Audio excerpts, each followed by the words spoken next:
Hi friends, എല്ലാവർക്കും അച്ചക്കല കിച്ചണിലേക്ക് വീണ്ടും സ്വാഗതം. നമ്മൾ ഓണം സ്പെഷ്യൽ 2 പച്ചടിയും ഒരു കിച്ചടിയുമാണ് നമ്മൾ തയ്യാറാക്കാൻ പോകുന്നത്. ഒരു സ്വീറ്റ് പച്ചടിയാണ്. വളരെ ടേസ്റ്റി ആയിട്ടുള്ള കറികളാണ് നമ്മൾ തയ്യാറാക്കാൻ പോകുന്നത്. സ്വീറ്റ് പച്ചടി വളരെ ടേസ്റ്റിയാണ്, കളർഫുള്ളുമാണ്. ഈസി ആയിട്ട് നമുക്ക് പെട്ടെന്ന് തയ്യാറാക്കാം. ഒരു 5 മിനിറ്റ് സമയമേ ആവശ്യമുള്ളൂ. നമുക്ക് വീഡിയോ കണ്ടു നോക്കാം. നമ്മുടെ വീഡിയോയിലേക്ക് പോകുന്നതിന് മുമ്പ് നമ്മുടെ ചാനൽ ഇതുവരെ സബ്സ്ക്രൈബ് ചെയ്യാതെയാണ് നിങ്ങൾ കാണുന്നതെങ്കിൽ എല്ലാവരും സബ്സ്ക്രൈബ് ചെയ്ത് സപ്പോർട്ട് ചെയ്യാനും കൂട്ടുകാർക്കെല്ലാം ഷെയർ ചെയ്ത് കൊടുക്കാനും ലൈക്ക് ചെയ്യാനും മറക്കരുത്. അപ്പൊ നമുക്ക് വീഡിയോ കണ്ടു നോക്കാം. നമ്മൾക്ക് ആദ്യം സ്വീറ്റ് പച്ചടി തന്നെ തയ്യാറാക്കാം. വളരെ കളർഫുൾ ആയിട്ടുള്ള വളരെ ടേസ്റ്റി ആയിട്ടുള്ള സ്വീറ്റ് പച്ചടി നമുക്ക് തയ്യാറാക്കാം. അതിനായിട്ട് ഞാനിവിടെ 250 ഗ്രാം ടൊമാറ്റോ ആണ് എടുത്തിട്ടുള്ളത്. നമുക്കിതൊന്ന് കട്ട് ചെയ്ത് അതിനുള്ളിലുള്ള സീഡൊക്കെ അങ്ങ് എടുത്ത് കളഞ്ഞിട്ട് നമുക്ക് ചെറിയ പീസുകളായിട്ട് നമുക്കിതൊന്ന് അരിഞ്ഞെടുക്കാം. ഇത് കൈ മുറിയുന്ന പേടിയുള്ളവർക്ക് ഫിംഗർ ക്യാപ്പ് ഇട്ടിട്ട് അരിഞ്ഞെടുക്കാവുന്നതാണ്. ഇതേ രീതിയിൽ വേണം ഇതൊന്ന് അരിഞ്ഞെടുക്കാൻ. ബാക്കിയുള്ളത് കൂടി നമുക്ക് ഇങ്ങനെയൊന്ന് അരിഞ്ഞെടുക്കാം. ഇങ്ങനെ അരിഞ്ഞെടുത്ത ടൊമാറ്റോ നമുക്ക് 1.5 കപ്പാണ് നമുക്ക് കിട്ടിയിട്ടുള്ളത്. അളവ് കറക്റ്റായിട്ട് അറിയാവുന്നതിന് വേണ്ടിയാണ് ഞാൻ ഈ കപ്പിൽ അളന്ന് കാണിക്കുന്നത്. ഒരു പാൻ വെച്ച് കൊടുത്ത് സ്റ്റൗ കത്തിച്ച് കൊടുത്തിട്ടുണ്ട്. നമുക്ക് അതിലേക്ക് ടൊമാറ്റോ ഇട്ട് കൊടുത്ത് ഇതിലേക്ക് ഒരു 1/2 കപ്പ് പഞ്ചസാരയും 1/2 കപ്പ് വെള്ളവും ചേർത്ത് കൊടുക്കാം. പഞ്ചസാര അലിഞ്ഞു വരുമ്പോൾ കുറച്ച് ഒന്നുകൂടി ഒന്ന് ലൂസായി വരും. പിന്നെ ടൊമാറ്റോയിൽ നിന്നും വെള്ളം ഇറങ്ങും. അതുകൊണ്ട് ഒരുപാട് വെള്ളം ഒഴിച്ചു കൊടുക്കേണ്ട ആവശ്യമില്ല.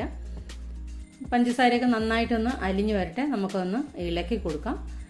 ഇപ്പം പഞ്ചസാരയൊക്കെ നന്നായിട്ടൊന്ന് അലിഞ്ഞ് നന്നായിട്ട് ഇതൊന്ന് തിളച്ച് വന്നിട്ടുണ്ട്. നമുക്ക് ഈ വെള്ളമൊക്കെ നന്നായിട്ടൊന്ന് വറ്റിച്ചെടുക്കണം.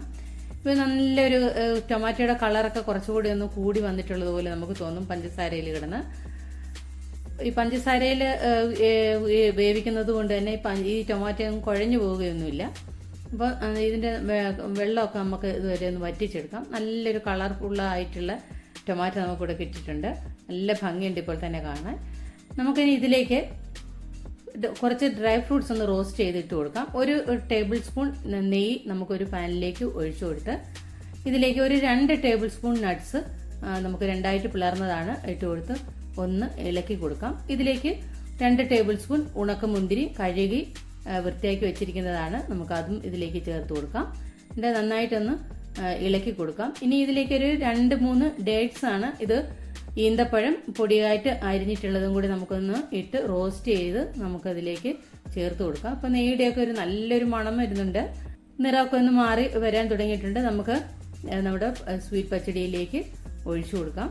ഒന്ന് നന്നായിട്ടൊന്ന് ഇളക്കി കൊടുക്കാം. ഇനി ഇതിലേക്ക് ഒരു 1/4 ടീസ്പൂൺ ഏലക്ക പൊടി കൂടി ചേർത്ത് കൊടുക്കണം. വളരെ ടേസ്റ്റിയാണ്, വളരെ കളർഫുള്ളാണ്.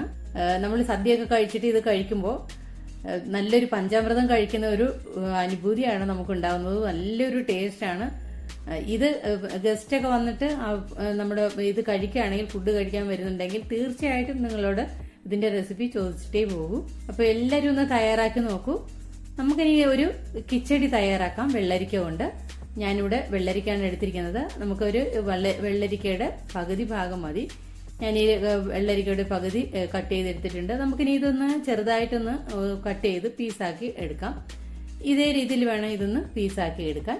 ഇങ്ങനെ നമ്മൾ പീസാക്കി എടുത്തത് 1 കപ്പ് വെള്ളരിക്കയാണ് നമ്മൾ എടുത്തിട്ടുള്ളത്. നമുക്കൊരു പാത്രത്തിലേക്ക് ഇട്ട് കൊടുത്ത് ഇതിലേക്ക് വേവുന്നതിന് ആവശ്യമായിട്ട് ഒരു 1/4 കപ്പ് വെള്ളം ആവശ്യമുള്ളൂ. നമുക്ക് അതും ഒഴിച്ചു കൊടുത്ത് നമുക്കതൊന്ന് വേവിച്ചെടുക്കാം. വെള്ളരിക്കയ്ക്ക് ഒരുപാട് വേവൊന്നുമില്ല.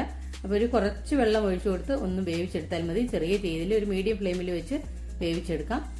അത് വെന്ത് വരുന്ന സമയം കൊണ്ട് നമുക്ക് ഇതിന് വേണ്ടിയിട്ടുള്ള മസാല തയ്യാറാക്കാം. അരപ്പ് അതിന് 1 കപ്പ് തേങ്ങയും ഒരു ഗ്രേറ്റ് ചെയ്ത തേങ്ങ മിക്സിയിലേക്ക് ഇട്ട് കൊടുത്ത് അതിലേക്ക് 2 പച്ചമുളകും ഇതിലേക്ക് വെള്ളത്തിന് പകരം നമ്മളിപ്പം തൈരാണ് ഒഴിച്ചു കൊടുത്ത് അരച്ചെടുക്കുന്നത്. നല്ല ഫൈൻ പേസ്റ്റായിട്ട് വേണം ഇത് അരച്ചെടുക്കാൻ. നമുക്ക് വെള്ളരിക്ക നല്ലതായിട്ട് വെന്ത് വന്നിട്ടുണ്ട്. ഇത് ഇടക്കൊക്കെ ഒന്ന് തുറന്നു നോക്കി ഇളക്കി കൊടുക്കണം, ഇല്ലെങ്കിൽ ഇത് അടിക്ക് പിടിച്ചു പോവും. സദ്യയൊക്കെ തയ്യാറാക്കുമ്പോൾ പ്രത്യേകം കരിയാതെയും അടിക്ക് പിടിക്കാതെയൊക്കെ ശ്രദ്ധിക്കണം.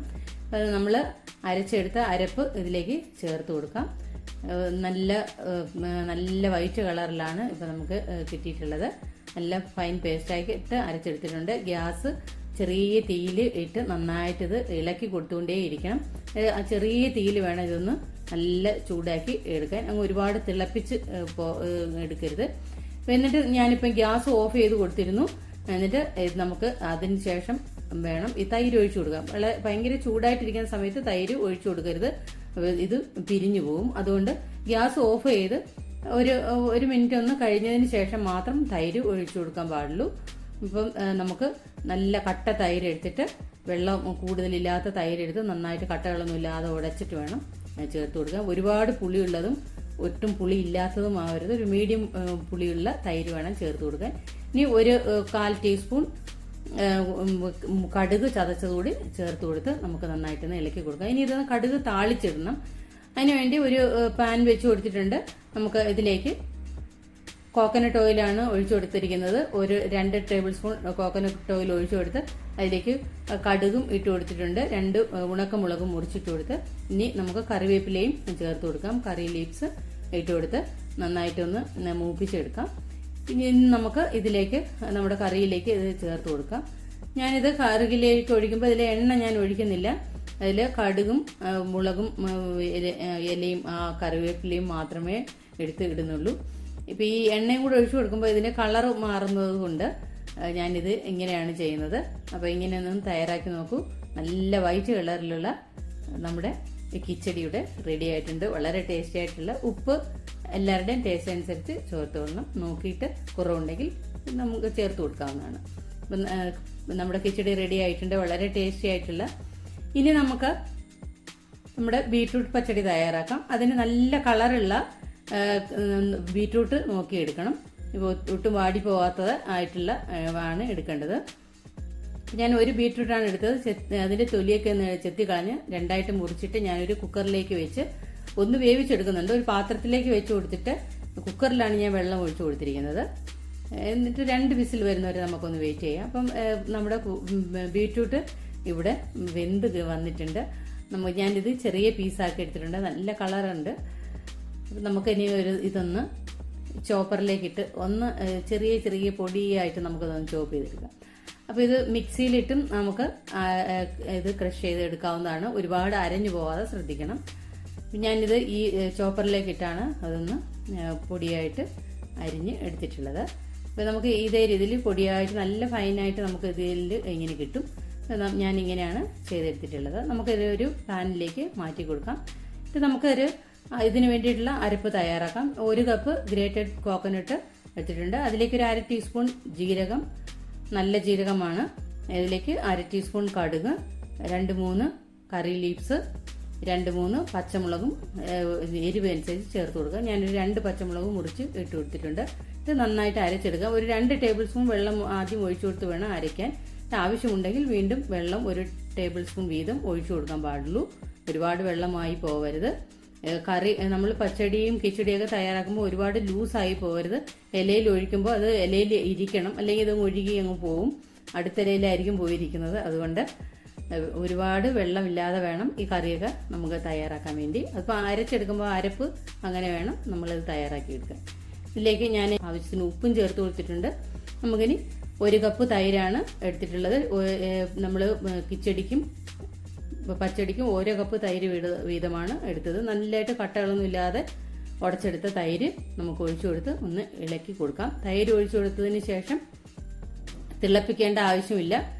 ഗ്യാസ് ഓഫ് ചെയ്ത് കൊടുത്തിട്ട് വേണം തൈര് ചേർത്ത് കൊടുക്കാൻ. ഒരുപാട് ചൂടായിട്ടിരിക്കുന്ന സമയത്തും അത് തൈര് ഒഴിച്ചു കൊടുക്കരുത്. ഇത്രയൊക്കെയാണ് ഉള്ളൂ ശ്രദ്ധിക്കാൻ. വളരെ ടേസ്റ്റി ആയിട്ടുള്ള നമ്മുടെ ബീട്രൂട്ട് പച്ചടി റെഡി ആയിട്ടുണ്ട്. കടുകും താളിച്ച് ഒഴിച്ചിട്ടുണ്ട്. ഇനി നല്ലൊരു ടേസ്റ്റ് കിട്ടുന്നതിന് വേണ്ടി ലാസ്റ്റ് 1 ടീസ്പൂൺ പഞ്ചസാര കൂടി ചേർത്ത് കൊടുക്കാം. നല്ലൊരു ടേസ്റ്റാണ്. എല്ലാവരും ഇതേ രീതിയിലൊന്ന് തയ്യാറാക്കി നോക്കൂ.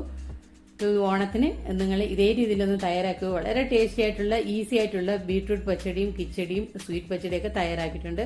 അടുത്ത നല്ലൊരു ഡിഷായിട്ട് നമുക്ക് വീണ്ടും കാണാം. അതുവരെ എല്ലാവർക്കും താങ്ക് യു.